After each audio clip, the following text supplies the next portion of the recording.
Assalamualaikum warahmatullahi wabarakatuh. Perkenalkan, nama saya Muhammad Rifan Firmansyah dengan akhiran NIM 08 kelompok praktikum RL 04 Teknik Elektro Universitas Sultan Ageng Tirtayasa. Oke, pada praktikum unit 4 di sini kita membahas tentang arus bolak-balik. Arus bolak-balik atau alternating current biasa disingkat dengan arus AC, yaitu arus yang arahnya selalu berubah-ubah secara kontinu atau periodik terhadap waktu dan dapat mengalir dalam dua arah. Arus bolak-balik atau arus AC digunakan secara luas untuk penerangan maupun peralatan elektronik.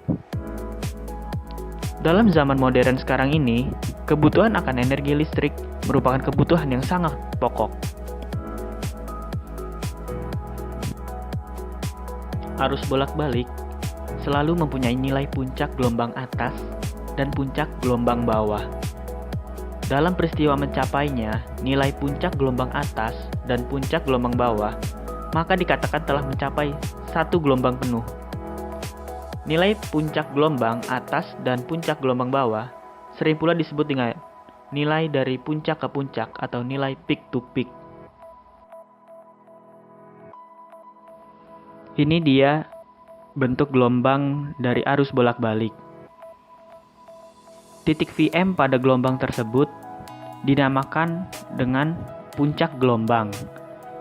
Dalam satu kali gelombang atau satu gelombang penuh, gelombang arus bolak-balik memerlukan sekiranya 360 derajat.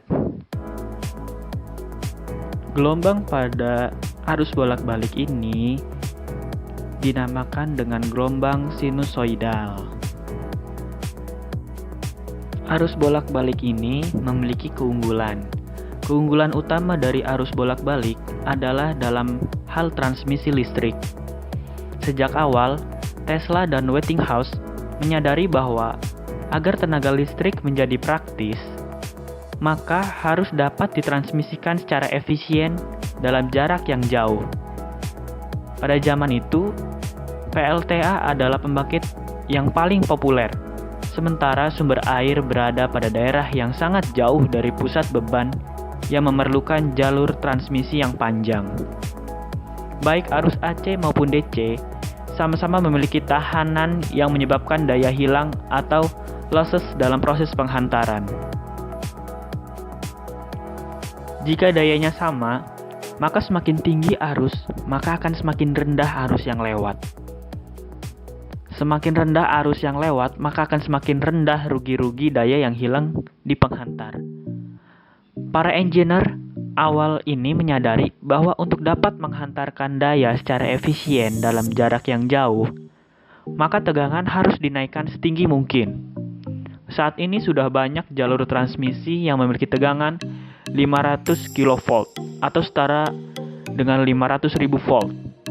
Menaikkan tegangan sebelum dikirim melalui jalur transmisi dapat dilakukan dengan menggunakan trafo atau transformer. Dengan trafo, sangat mudah menaikkan dan menurunkan tegangan.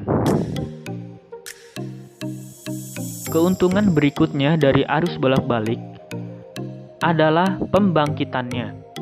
Salah satu penemuan paling penting dari akhir tahun 1800-an adalah generator AC, yang merupakan desain yang sederhana yang dibuat praktis oleh Westinghouse.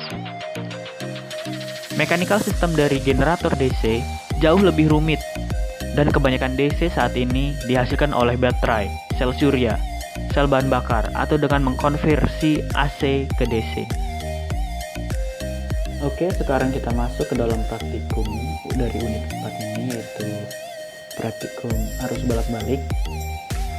Yang pertama kita itu ingin membuat rangkaian seperti pada gambar 4.3 ini yang tertera pada modul ya.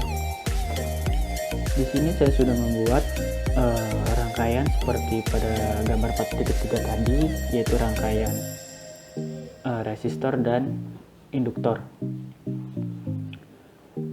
Dari rangkaian ini kita menggunakan tegangan yang kita gunakan yaitu 4,24 volt dengan frekuensi 50 Hz. Dan nilai resistornya yaitu 1 kilo ohm dan nilai induktornya yaitu 2,5 mH. Disambungkan secara seri.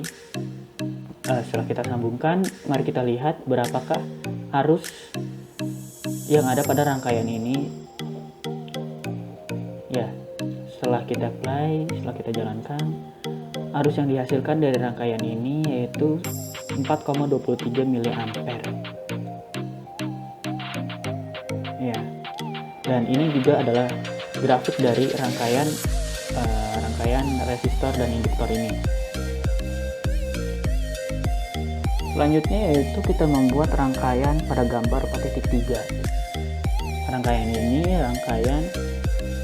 mirip dengan rangkaian 4.3 yang A. Gambar 4.3B ini yang diganti hanyalah induktornya diganti dengan kapasitor. Oke, di sini saya juga sudah membuat rangkaian dari 4.3B ini. Oke, di sini kita lihat nilai arus dari rangkaian 4.3B ini yaitu sekitar 1,36 mA. Arus ini sebenarnya berubah-ubah 1,61 mA bisa berubah-ubah.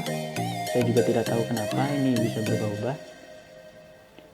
Tapi yang saya tulis di modul itu sekitar 1,61 mA. Nah, dari rangkaian ini kita menggunakan kapasitor dengan nilai 1 mikrofarad ya. 1 mikrofarad. Setelah kita hubungkan menggunakan osiloskop untuk melihat gelombang dari rangkaian ini, kita bisa melihat gelombang dari rangkaian 4.3B ini seperti ini ya. Seperti ini. Oke. Selanjutnya yaitu kita beralih ke rangkaian 4.3 yang C. Rangkaian ini bisa kita sebut yaitu rangkaian RLC karena pada rangkaian ini terdapat komponen-komponen resistor, induktor, dan kapasitor. Di sini juga saya sudah membuat rangkaiannya seperti pada belangko tadi. Maksud saya seperti pada modul. Nah, rangkaian ini sama menggunakan sumber tegangan AC dengan nilai 4,24 volt dengan frekuensi 50 Hz. Resistornya yaitu 1 kilo ohm, induktor dengan 2,5 mH dan kapasitornya 1 mikrofarad. Oke, kita play untuk melihat arusnya. Nah, ya kita sudah mendapatkan arusnya yaitu 1,71 mA dengan tegangan 4,23 volt ya. Dan ini dia gambar dari grafik 4.3C. Grafiknya hampir sama dengan 4.3B. Nah, selanjutnya kita beralih ke percobaan yang keempat, yaitu percobaan dari gambar 4.4 ini. Percobaan ini menggunakan rangkaian sama, yaitu rangkaian LSC.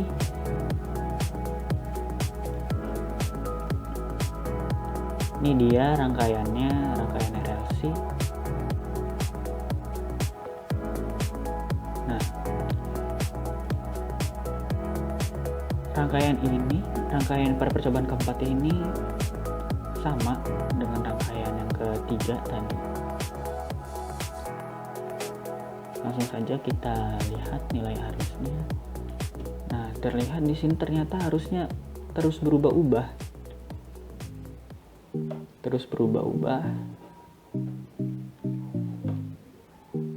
Mungkin ini ada error dari aplikasinya atau memang saya yang merangkainya salah, saya juga tidak tahu. Ini harusnya terus berubah-ubah ya. Namun kita lihat grafiknya, grafik dari rangkaian keempat ini seperti ini grafiknya. Lebih jelasnya seperti ini. Selanjutnya yang terakhir yaitu percobaan dari hukum Kirchhoff ya, hukum Kirchhoff untuk arus. Ini percobaan yang terakhir. Kita membuat rangkaian seperti gambar 4.5 dan hasilnya adalah seperti ini. Sama seperti rangkaian sebelumnya, hasil dari arus yang ditampilkan terus berubah-ubah. Mungkin terjadi error atau semacamnya, saya tidak mengerti. Dan ini adalah gambar dari grafik 4.5.